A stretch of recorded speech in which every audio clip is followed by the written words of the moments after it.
back to Danny Park English Reading Show. I'm going to introduce you to the Diary of a Wimpy Kid, The Getaway.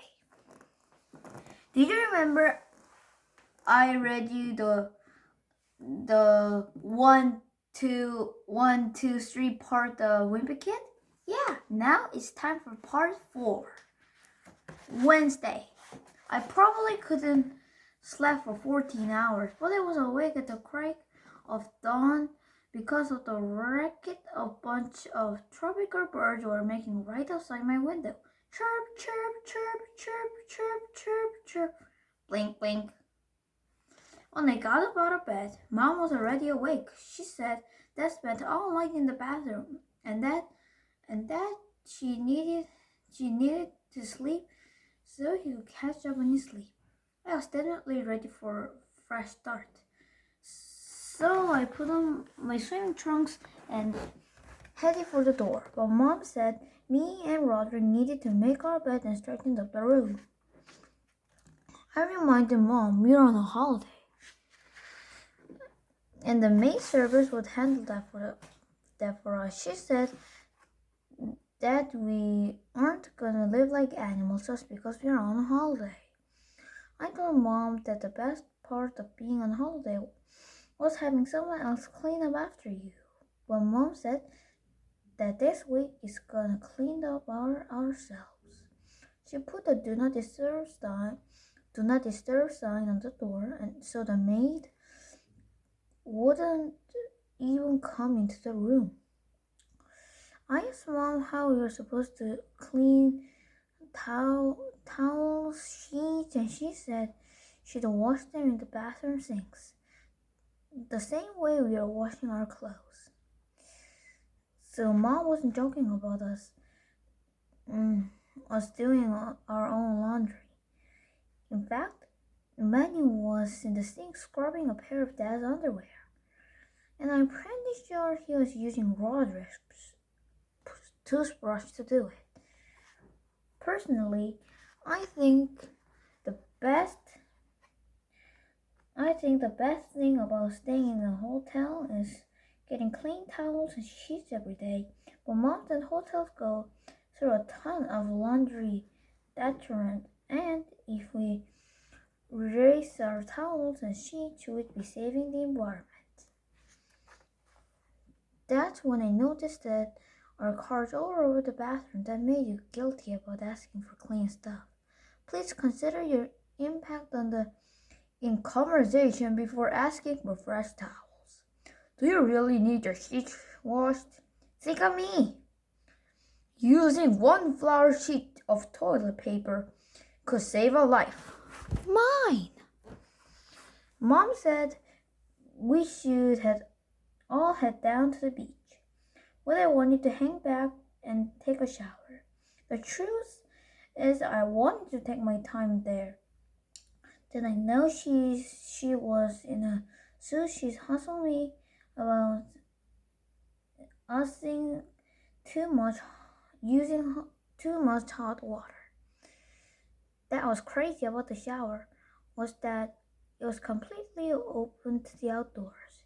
It took a minute to use to that because I was worried someone might peek over the wall.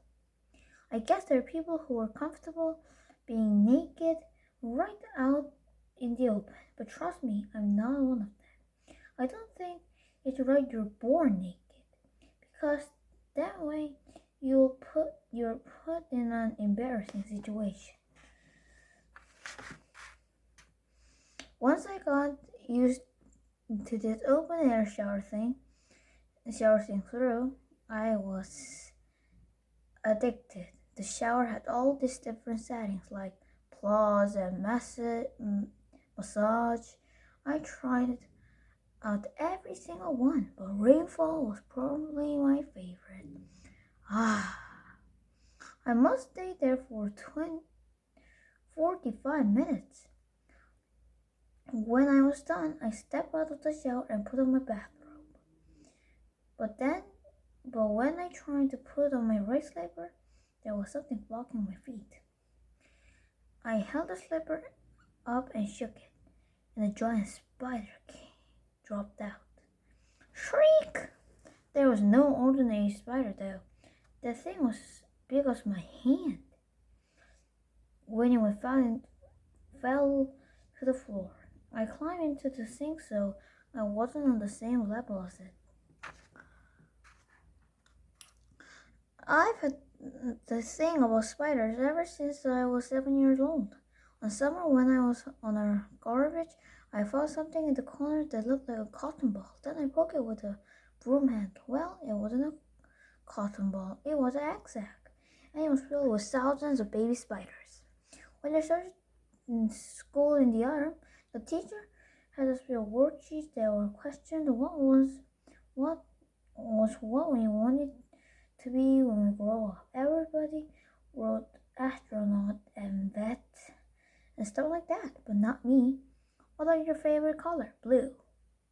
What's your favorite animal? Dog. What do you want to be when you grow up? Exterminator. Nowadays, whenever I see spider, take me right back to when I was 7. I don't even like reading about spiders. I'll tell you this. If were one of the characters in Charlotte's Web, it would be a very short book. I figured with my luck, the giant spider on the bathroom floor was venomous. I've read that some spiders bite their prey and wrap them up so they can eat them alive, which does not sound like a whole lot of fun. For some reason, the spider wasn't making a move.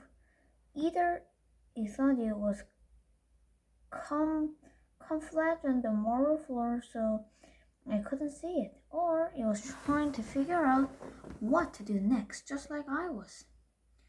I thought about throwing my slipper at it, but I was nervous I might miss and make him mad.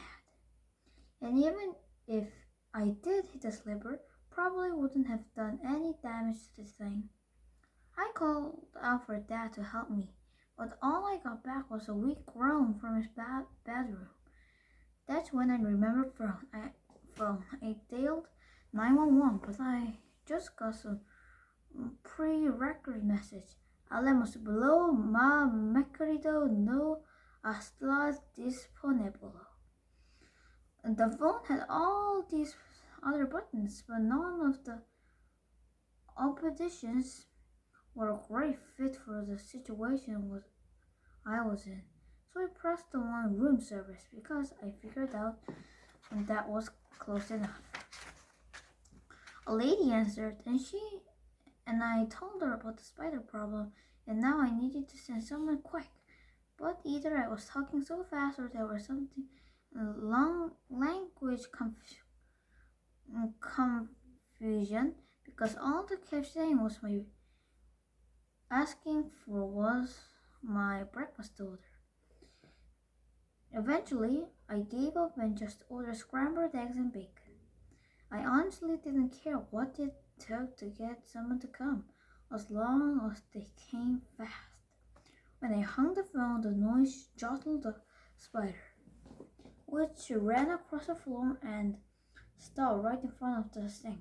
Now, this thing is even closer, and I was too scared to move. I stood frozen for about 15 minutes, barely breathing. But then the phone rang. The sound surprised me so much I almost lost my balance. Ring, ring, ring. It was a room service waiter. He said he had come to our zoo to deliver my food there, but there was no disturb sign on the door. So he turned around and gone back to the kitchen. I told them to come back to the room and he had proposition to kick down the door as he wanted. When I hung up the phone, the spider started running around again. And I was worried about this. Another figured that out where I was and coming and get me. I looked around to see if there was anything I could use to defend myself, but the only thing within arm's reach was the glass on the sink. I realized that if the spider came close through, I might be able to trap it. Sure enough, I ran right behind me, and when it did, I managed to drop the glass on top of it. The spider wiggled around inside the glass, but it couldn't get out. I got drawn off the sink real slow and bucketed down the bathroom, keeping one eye on the spider, and then when I turned to leave, I smashed right into the waiter. All the noise got the spider moving again, and it took the glass with it. At first, I wasn't worried because it was still trapped inside. Then it crawled under the drain where the floor dripped down a little and out, and then gave it just enough space to wiggle out. That's when I found the room service guy had the same problem with spiders than I did. I knew it was up to me to deal with this thing, so I tried to trap it with a cover for my food. But the spider zigzagging over the place, it wasn't easy. Finally, I caught the spider by spinning and pinning it against the wall. I didn't really know what to do next. Because the second I lifted the food cover, that thing was gonna be off and running again. And I noticed that the spider's legs were sticking halfway out from under the lid. I tried to move the lid to cover the whole spider, but I guess I pressed too hard because the leg fell off. The spider dropped to the floor and no, it was nuts. I was running around on tiptoe and trying to make sure I didn't get bitten. Then the spider made a huge mistake. It climbed into the rim of the toilet and I knocked it in the bowl with my slipper and slammed the lid shut. The bowl with my spider slammed the lid shut. The room service guy finished it off. Flush, flush, flush. I gotta say, the two of us made a pretty good team. And if I never do start the exterminator business, I might have to look this guy up. This is end of part 4. If you want to read another chapter of Diary of a Wimpy Kid, The Getaway by Jeff Kenny with me, all you have to do is search like this in the YouTube, Danny Park English Reading Show.